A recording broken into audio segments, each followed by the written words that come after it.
Hello everyone, welcome to our channel SB. आज की इस वीडियो में हम नंबर थ्योरी के कुछ और टॉपिक कवर करेंगे। आज ये लेक्चर 3 है हमारा। इससे पहले 2 लेक्चर नंबर थ्योरी के हो चुके हैं और 1 लेक्चर और होगा। उसके बाद हम CSIR नेट और मास्टर काडरे के और लेक्चरर काडरे के जो भी नंबर थ्योरी के क्वेश्चन आए हुए हैं वो डिस्कस करेंगे। ठीक है, सबसे पहले है congruent modulo. If n is a fixed positive integer, two integer a and b are congruent modulo n if n divides a minus b। अगर ये बोलते हैं कि a और b आपस में कॉन्ग्रुएंट है तो हम ऐसे लिख सकते हैं a is congruent to b mod m। इसका मीनिंग होता है कि m डिवाइड करता है a माइनस b को। तो n is a fix positive integer, तो 2 इंटीजर्स को कॉन्ग्रुएंट मोडुलो तब बोलते हैं जब n डिवाइड करता है a माइनस b को।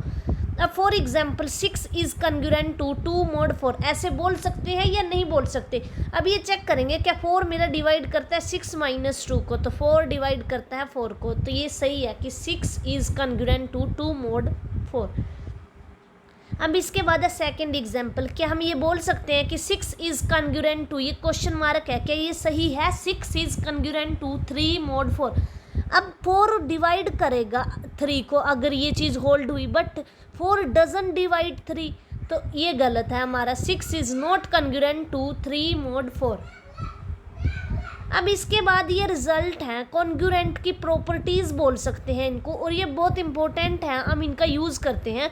Late n greater than 1 and a b c d are any integers, then a हमेशा कॉन्ग्रुएंट होगा a mod n के। ठीक है, अगर यहाँ पर ये लिख रहे हैं 5 इज कॉन्ग्रुएंट टू 5 mod 7, ठीक है, तो 7 हमेशा 0 को तो डिवाइड करता है। ठीक है, अब इसका प्रूफ देखते हैं कि a is congruent to a mod m। ठीक है, mod n, n डिवाइड करता है हमारा 0 को, तो n डिवाइड करेगा a माइनस a को, तो यहाँ से लिख सकते हैं a is congruent to mod n, और यही हमने प्रूफ करना था कि a is congruent to a mod n। अब next, if a is congruent to b mod n then b is congruent to a mod n। अब a हमारा है यहाँ पर a is congruent to b mod n, तो यहाँ से आया n डिवाइड करता है a माइनस b को, और n अगर कोई नंबर है, अगर n 12 को डिवाइड करता है तो n माइनस 12 को भी डिवाइड करेगा, तो यहाँ से हम लिख सकते हैं n डिवाइड करेगा माइनस ओ b माइनस a को। ठीक है, और इसके बाद हम ये लिख सकते हैं कि b is congruent to a mod n। तो यहाँ से ये आ गया कि अगर a is congruent to b mod n होता है then a b is congruent to a mod n। इसके बाद थर्ड है, इसका मतलब ये हुआ कि मॉडुलस के केस में हमारे पास रिफ्लेक्सिबिलिटी होल्ड होती है, मॉडुलस के केस में हमारे पास सिमेट्रिसिटी भी होल्ड होती है। अब ट्रांसटिविटी चेक करते हैं। उस ट्रांसटिविटी क्या कहती थी कि अगर a is equivalent to b, b is equivalent to c, तो क्या ये इम्प्लाई करता है a is equivalent to c। तो सिमिलरली यहाँ है कि अगर a is congruent to b mod n and b is congruent to c mod n then a is congruent to c mod n। तो ये हम प्रूव कर सकते हैं कि अगर a मेरा कॉन्ग्रुएंट है b mod n के और b कॉन्ग्रुएंट है c mod n के, देन a कॉन्ग्रुएंट होगा फिर c mod n के। ठीक है, इसका प्रूफ देख लेते हैं हम। ये रहा इसका प्रूफ कि if a is congruent to mod n, तो n डिवाइड करेगा a माइनस b को, तो हम a माइनस b को लिख सकते हैं k1 इंटू n। अब b is congruent to c mod n, तो n डिवाइड करेगा b माइनस c को, तो b minus c is equal to c plus k2n। तो ये हो गया यहाँ से। अब a माइनस सी चाहिए तो ये लिख दिया a माइनस सी। अब इसमें से ये मतलब ऐड कर दिए आपस में, तो यहाँ से आया a minus B plus B minus C. अब ऐड किए हैं तो k1 plus k2 into n, तो यहाँ से मिला n डिवाइड कर रहा है a माइनस सी को, तो लिख सकते हैं a is congruent to c mod n। अब नेक्स्ट प्रॉपर्टी कहती है हमें, अब ये 3 होगी, ये 3 होगी हमारे पास कि रिफ्लेक्सिबिलिटी भी होल्ड होगी, सिमेट्रिसिटी भी होल्ड होगी एंड ट्रांसटिविटी भी होल्ड होगी। अब उसके बाद है फोर्थ कि अगर a is congruent to b mod n है and c is congruent to d mod n है, तो हम ऐड भी कर सकते हैं कि a plus c is congruent to b plus D mod N. अब अगर ये होगा हमारे पास तो एन डिवाइड करेगा ए माइनस बी को, तो A minus B is equal to K one into N. ठीक है, अब सिमिलरली ऐसे एन डिवाइड करेगा सी माइनस डी को, तो C minus D is equal to K two N. अब चाहिए ए प्लस सी, तो इन दोनों को अगर ऐड कर दूं मैं तो मेरे पास बनेगा A plus C minus B plus D is equal to K one plus K two into N. तो इसका मतलब ये हुआ कि n डिवाइड कर रहा है a plus C minus B plus D को। तो यहाँ से लिख सकते हैं हम कि a plus C is congruent to b plus D mod n। इसके बाद है fifth property, if a is congruent to b mod n and c is congruent to d mod n, then अगर हम इनका आपस में प्रोडक्ट भी कर सकते हैं कि a into C is congruent to b into D mod n। अब इसके बाद है if a is congruent to b mod n then ac is congruent to, अगर हम दोनों साइड ना किसी भी नंबर से मल्टीप्लाई कर सकते हैं, ac is congruent to bc mod n। इसके बाद नेक्स्ट है कि अगर हम कुछ भी पावर करें तो दोनों साइड पावर हो जाती है, कोई प्रॉब्लम नहीं आती। ठीक है, कि अगर a मेरा कन्ग्रुएंट है b मोड n के, then a raise to power k is congruent to b raise to power k mod n, where k running 1 2 3। अब इसी पर बेस्ड हम आगे क्वेश्चन करेंगे कि कैसे हम क्वेश्चंस में इनका यूज़ करते हैं। उसके बाद एक और रिजल्ट है कि if A C is congruent to B C mod N then A is congruent to B mod N by D. इसको जो सी हटाना है ना, हमें हम ऐसे डायरेक्ट नहीं हटा सकते। सी जो डी है ना यहाँ पर डी, वो जी सी डी होगा सी और एन का। तो हम क्या करेंगे, जो पूरी इक्वेशन है उसमें से सी हटाने के लिए लिखेंगे A is congruent to B mod N by D. अब इस प्रॉपर्टी पर बेस्ड क्वेश्चन करते हैं कि कैसे हम अगर दोनों साइड हमारा सी है उस सी को हटा सकते हैं। तो सबसे पहला क्वेश्चन ये है हमारे पास कि 24 इज कन्ग्रुएंट टू 4 मोड 10। तो इसको लिख सकते हैं 6 into 4 is equal to 1 into 4 mod 10। तो सी का काम यहाँ पर 4 कर रहा है, तो सी को अगर हटाना है तो 6 is congruent to mod 10 by G C D of 4,10। अब जी सी डी पिछले लेक्चर में सीखी थी कि कैसे निकालेंगे। 2 पे गया 8 आया तो 2 आया यहाँ से, अब 4 और यहाँ से 2 पे गया तो यहाँ से रिमाइंडर 0 आया तो जी सी डी होगी 2। अब यहाँ पर 10 था तो 10 बाई 2 आएगा, तो ये बन जाएगा 6 इज कन्ग्रुएंट टू 1 मोड 5। इसके बाद है linear congruence modulo n। ax is congruent to b mod n is called linear congruence modulo n। इसका मतलब है कि 2x is congruent to 1 mod 3 n running 0 1 2। अगर मैं यहाँ x को 2 ले लूँ तो x इज इक्वल टू 2 ले लूँ तो मेरा सोल्यूशन एग्जिस्ट कर जाएगा, क्योंकि 4 इज कन्ग्रुएंट टू 1 मोड 3। लेकिन ये तो मेरे पास छोटी सी वो थी वैल्यू, इसलिए मैंने यहाँ से डायरेक्ट देखते ही पता चल गया कि x की वैल्यू 2 ले लूँ। अगर मेरे पास बड़ी वैल्यू हो, जैसे 2x ना हो कि यहाँ पर ऐसे हो 200x is congruent to 6 mod something, तो उसके लिए ये रिजल्ट है कि a linear congruence ax is congruent to b mod n has a solution if and only if d divides b, where d is a GCD of a and n।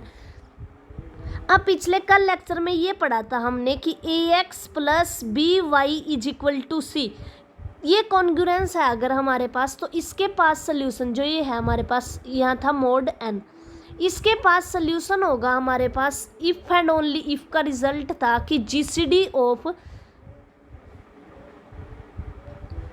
ax plus B Y is equal to C has a solution if and only if GCD of A B is equal to D and D divide करता है अगर सी को। अगर D C को divide करता है तो इस इक्वेशन के पास सोल्यूशन है, और अगर इस इक्वेशन के पास सोल्यूशन है तो डी पक्का सी को डिवाइड करेगा। अब आगे आया हमारे पास a linear congruence ax is congruent to b mod n has a solution if and only if d। d हमारे पास अब a और n का GCD है, d is equal to GCD of a n। अगर a और n का जो GCD है, अगर वो b जो यहाँ पर रखते हैं हम रिमाइंडर की जगह, अगर वो d रिमाइंडर को डिवाइड करता है तो हमारे पास सोल्यूशन होगा, अगर वो नहीं करता तो नो सोल्यूशन। तो ये ध्यान रखना है कि ये जो लीनियर कॉन्ग्रुएंस है ना हमारे पास, ax is congruent to b mod n, it has a solution if and only if, कि जीसीडी ले लेंगे हम a और n का, और अगर जो मेरा d है, अगर जीसीडी है जो मेरा, अगर वो डिवाइड करता है इस b को, तो हम बोलेंगे कि जो लीनियर कॉन्ग्रुएंस है इसके पास सोल्यूशन होगा। अब फॉर एग्जाम्पल समझ लेते हैं, क्या 4x is congruent to 2 mod 8 has a solution, कि इसके पास सोल्यूशन होगा या नहीं होगा।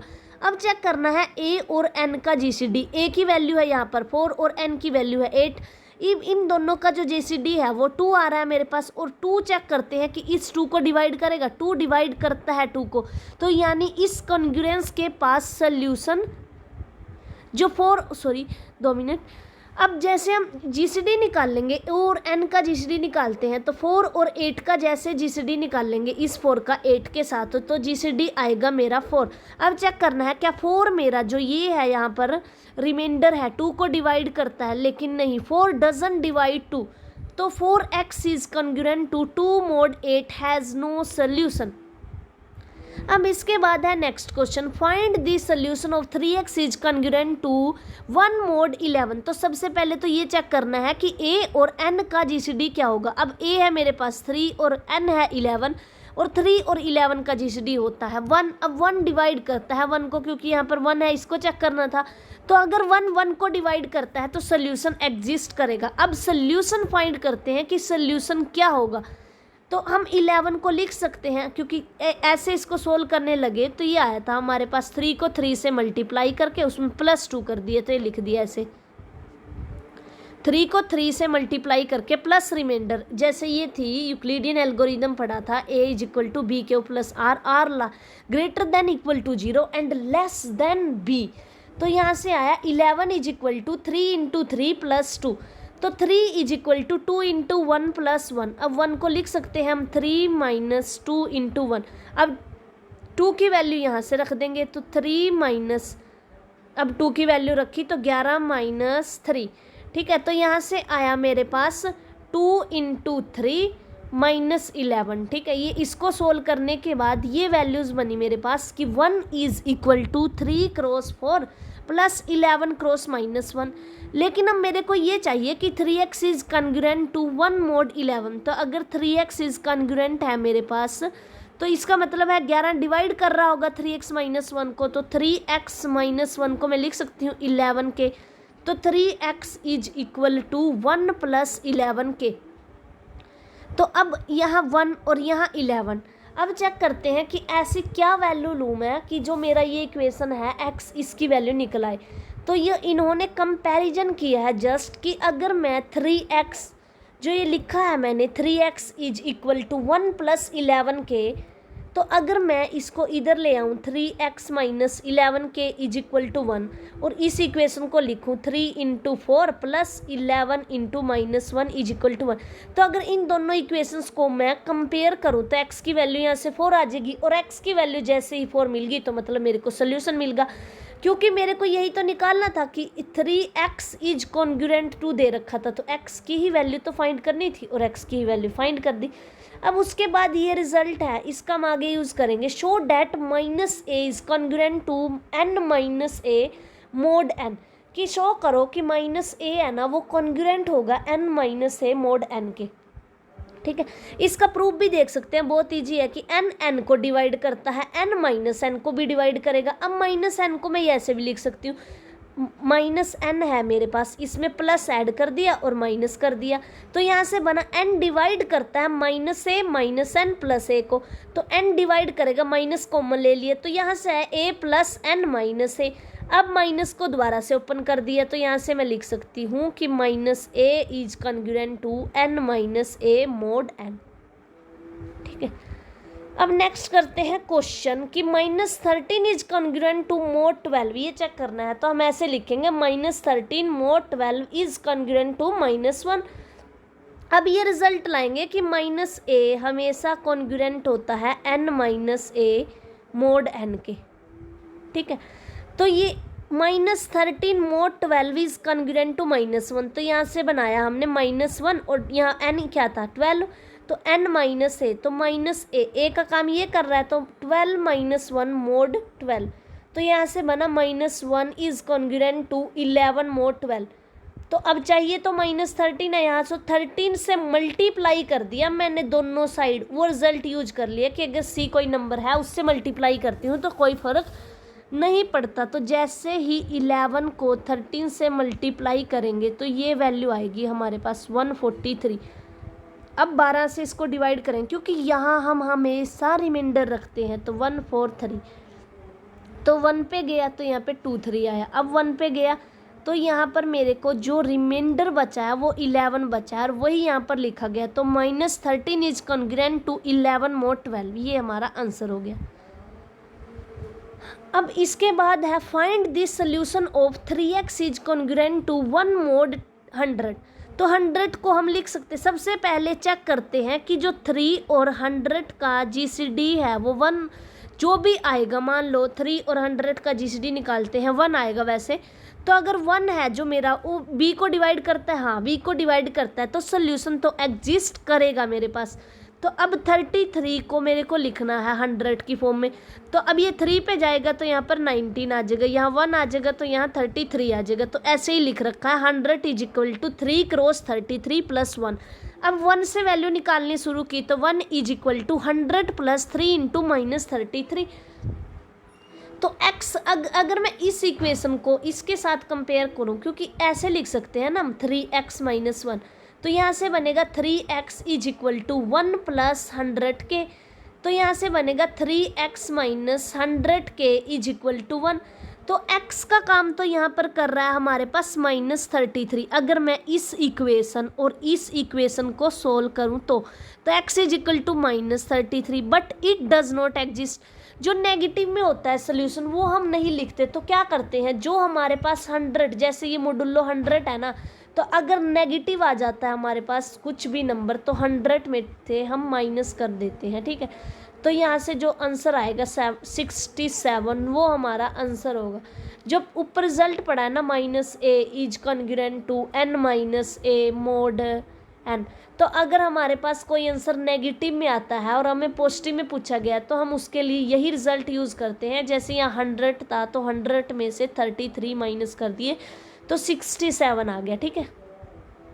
इसके बाद है next, solve 4x is congruent to 2 mod 10। तो 10 को लिख सकते हैं 4 इंटू 2 प्लस 2, तो 2 is equal to 10 minus 4 into -2, तो 10 इंटू 1 प्लस 4 माइनस 2। तो x की वैल्यू यहाँ से -2 निकल के आई, लेकिन मैं -2 ना कंसीडर करके 10 में से माइनस करके जो वैल्यू आएगी वो लिख दूंगी, तो 8 यहाँ से आंसर हो गया। अगर मैं 4 को 8 से मल्टीप्लाई करूँ तो 6, यहाँ से 32 आएगा मेरे पास आंसर, ठीक है। और 32 माइनस 2, तो यानी यहाँ से ये चाहिए था कि 32 डिवाइड करे, 10 डिवाइड करे मेरा 32 माइनस 2 को, तो 10 डिवाइड करता तो है मेरा 30 को, क्योंकि 30 को लिख सकते हैं हम 10 इंटू 3, तो ये हो गया हमारा 8 आंसर यहाँ से।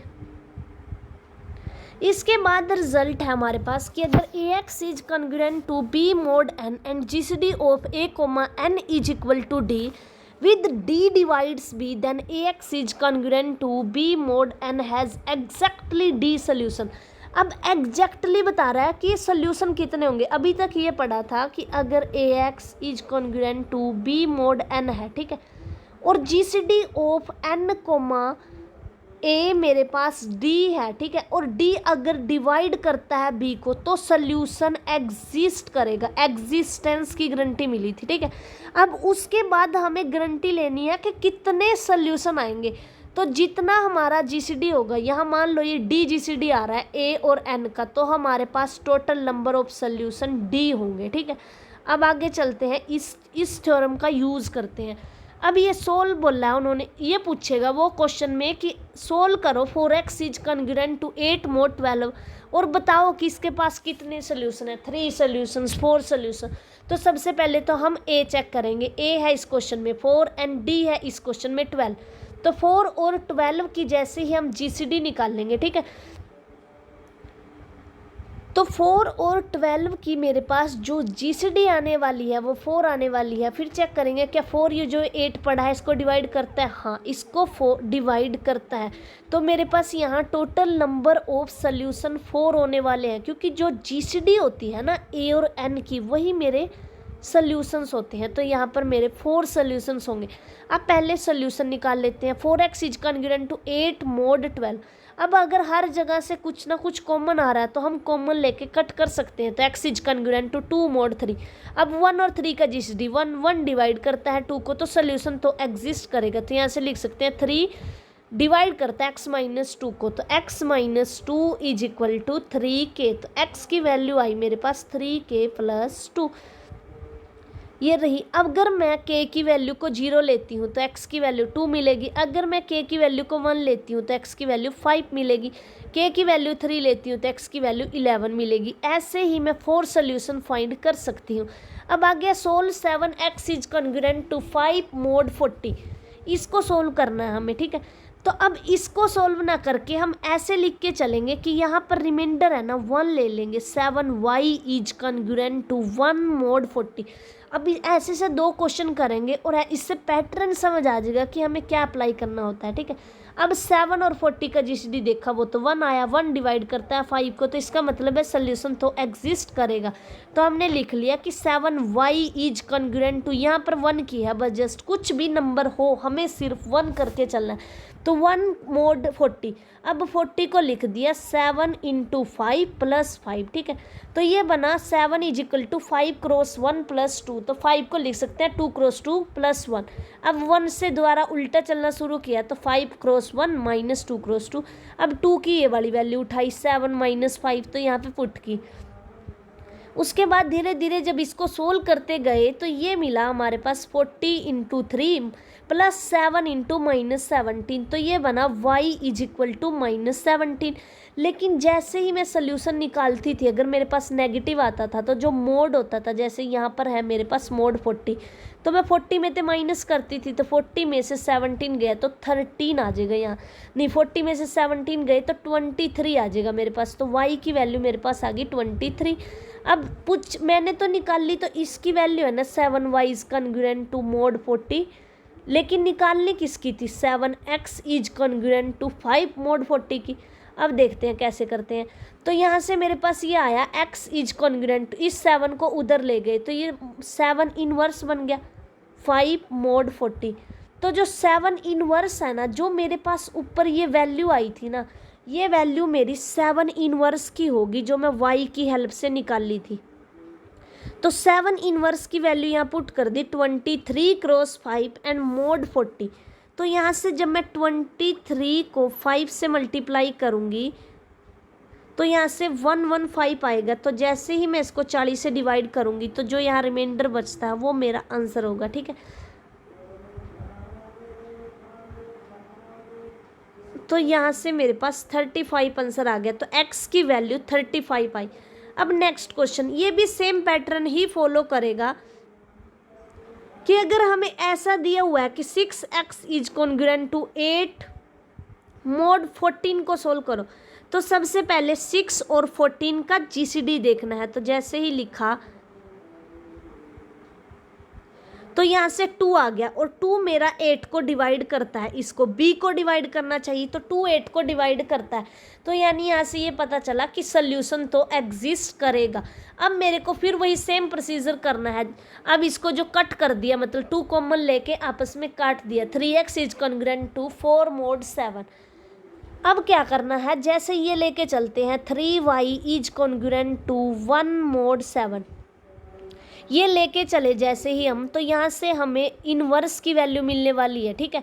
तो 3y is congruent to 1 mod 7, तो 7 को लिख सकते हैं 3 इंटू 2 प्लस 1। अब 1 से दोबारा शुरू किया लिखना, तो 1 is equal to 7 minus 3 into 2, तो 7 प्लस 3 इंटू 2, तो y इज इक्वल टू -2। तो y की वैल्यू -2 आई, लेकिन जो mod 7 है उसमें से माइनस करके जो वैल्यू आती है वो लिखते हैं हम।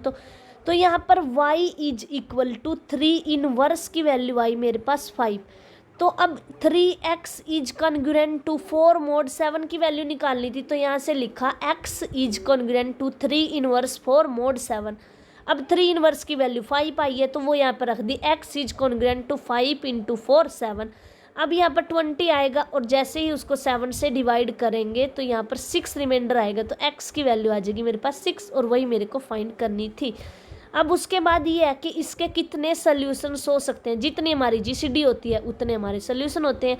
तो यहाँ के की 2 वैल्यूज़ ले सकते हैं, एक तो 0 और एक 1, तो ये हमारे 2 सॉल्यूशंस आ गए। क्योंकि ऊपर ये पढ़ा था कि अगर ax इज कॉन्ग्रुएंट है b mod n के और d इसका जीसीडी है a और n का, तो इस इक्वेशन के पास d के जितने सॉल्यूशन होंगे, जितना d होगा उतने नंबर ऑफ सॉल्यूशंस होंगे। ठीक है, थैंक यू फॉर वॉचिंग। अगर आपको मेरा ये वीडियो पसंद आता है तो प्लीज़ चैनल को सब्सक्राइब कर लीजिए और लाइक कीजिए और बेल आइकन दबाना मत भूलिएगा, ताकि आपको हमारे इस चैनल की लेटेस्ट वीडियो अपडेट मिलती रहे।